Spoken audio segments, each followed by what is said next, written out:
Picture this, a city of thousands of people with running water, paved streets, and trade networks stretching across continents. And then one day it's just gone. No war, no clear disaster, no final message scratched into a wall.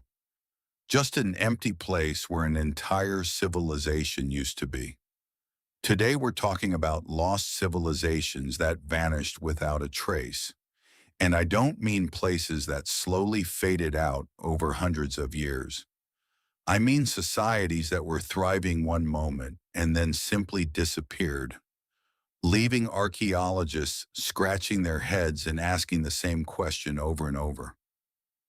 Where did everybody go? Some of these vanishings are so strange that they sound made up, and yet the ruins are right there, waiting for someone to explain them. Let's dig in. Number one, the Indus Valley Civilization. Around 4,500 years ago in what is now Pakistan and northwest India, there existed one of the most advanced societies on the entire planet. We're talking about cities like Mohenjo-daro and Harappa, home to tens of thousands of people. And these weren't crude settlements.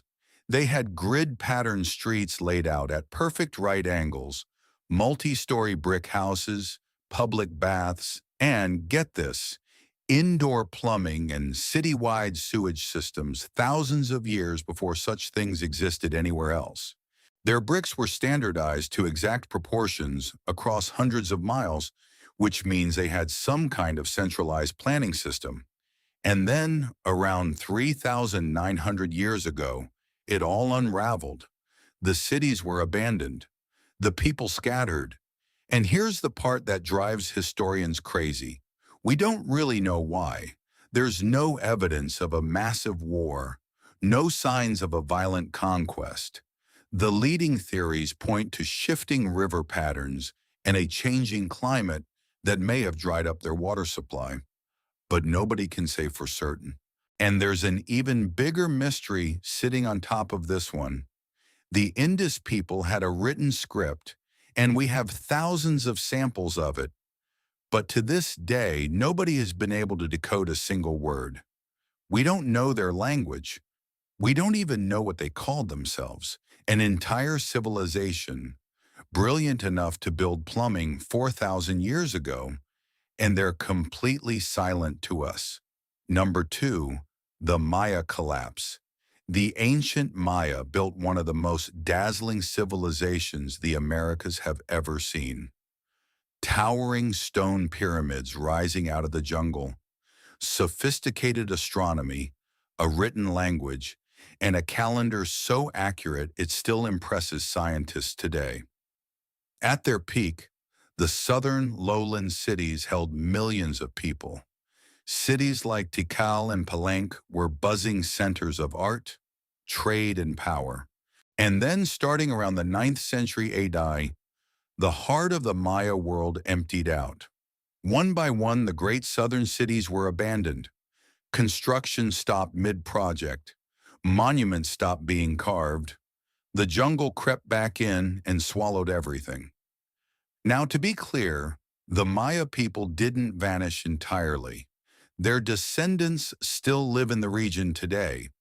But the question is, what caused the collapse of those massive city centers in such a short window of time? The theories include severe drought, overpopulation that stripped the land bare, endless warfare between rival city-states, and political systems that simply buckled under pressure. Most likely it was a brutal combination of all of these. But the speed and scale of the abandonment still feels eerie. Cities that took centuries to build were left to rot in the span of a few generations. Number three, the island of Rapa Nui, also known as Easter Island. Out in the middle of the Pacific Ocean, more than 2,000 miles from the nearest continent, sits one of the most isolated inhabited places on Earth. And on this tiny speck of land, a society carved nearly 1,000 massive stone statues called moai. Some of these statues weigh over 80 tons, and stand more than 30 feet tall. The people who made them had no cranes, no metal tools, and no wheels that we know of. They moved these giants across miles of rough terrain using nothing but rope, wood, and raw ingenuity. And then, by the time European explorers arrived in the 1700s, the society that built them was in ruins. The forests were gone. The population had crashed. For a long time, the popular story was that the islanders destroyed their own environment, chopping down every last tree to move their statues until the ecosystem collapsed. But newer research suggests the picture is more complicated, involving invasive rats that ate the seeds of the palm trees and devastating diseases brought by outsiders. The truth is, we still argue about exactly what brought this remarkable culture to its knees. A people who could move mountains of stone, undone by something they couldn't see coming. Number 4, the Anasazi. In the dry canyons of the American Southwest, the ancestral Puebloans, often called the Anasazi, built something incredible. They constructed entire cities into the sides of cliffs, places like Mesa Verde and Cliff Palace, with multi-room dwellings stacked against sheer rock walls, accessible only by ladders and hand-carved footholds. They were master astronomers, aligning their buildings with the movements of the sun and moon. They built roads stretching for hundreds of miles across the desert, and then, around the late 1200s, they walked away from it all. They left their cliff homes, their granaries still stocked with food, their pottery still sitting on the floors, as if they planned to come back any minute. But they never did. Why would people abandon homes that took enormous effort to build, in defensible locations high above the ground? A long and brutal drought is the leading suspect, one that lasted for decades and made farming nearly impossible. But there are also signs of conflict, social upheaval, and perhaps a spiritual or religious shift that told them it was time to move on. They migrated south, and their descendants became the modern Pueblo peoples. But the cliff cities they left behind still stand empty, frozen in the exact moment everyone decided to leave.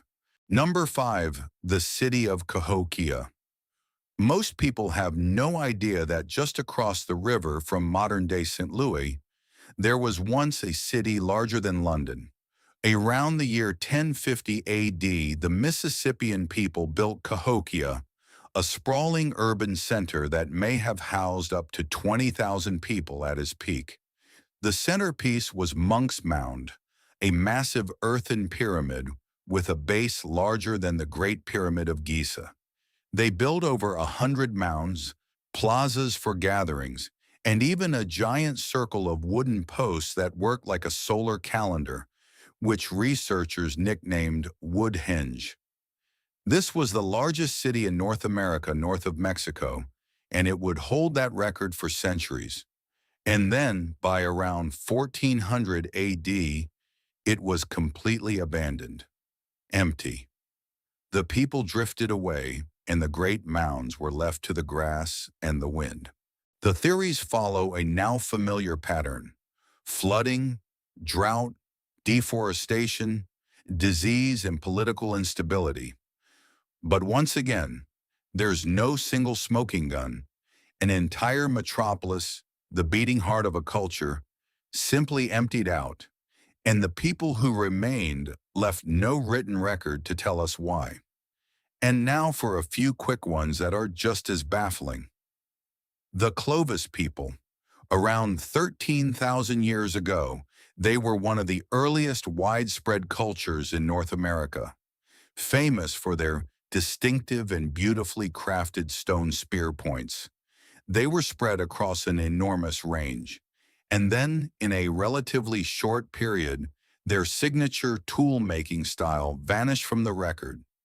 Some researchers tie it to a sudden climate shift in the extinction of the giant animals they hunted, but the abruptness of it remains a genuine puzzle.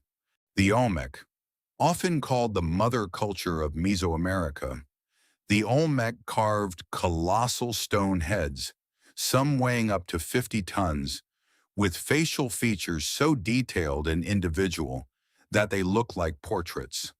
They flourished for centuries along the Gulf Coast of Mexico, and then their major centers were systematically abandoned, some of their monuments deliberately defaced and buried.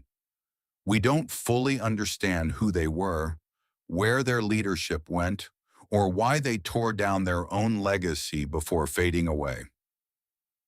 The Sea Peoples.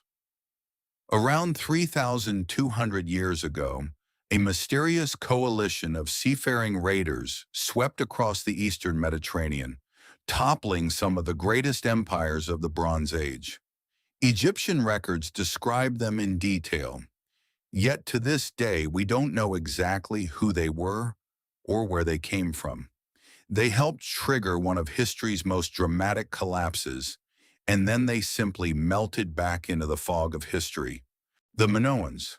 On the island of Crete, the Minoans built a brilliant Bronze Age civilization with sprawling palaces, vibrant artwork, and advanced trade networks. Then a catastrophic volcanic eruption on the nearby island of Thera unleashed tsunamis and ash that may have crippled them. Within a few generations, their power faded and another culture took their place. Some believe the legend of Atlantis was inspired by their sudden fall. So there you have it. Civilizations that built plumbing, pyramids, and cities larger than London, and then vanished so completely that we're still piecing together their stories thousands of years later. The Indus people left writing we can't read. The Maya left cities the jungle reclaimed. The builders of Rapa Nui left stone giants staring out at an empty sea, and every one of them leaves us with the same unsettling question. If societies this advanced could rise so high and then disappear so completely, what does that say about us? We like to think we're permanent, that our cities and our knowledge will last forever. But so did they. Makes you wonder what some future explorer will think when they stumble across the ruins of our world and ask the same question we keep asking. Where did everybody go? I don't know, but it's worth remembering that no civilization ever thinks it's the one that's going to disappear.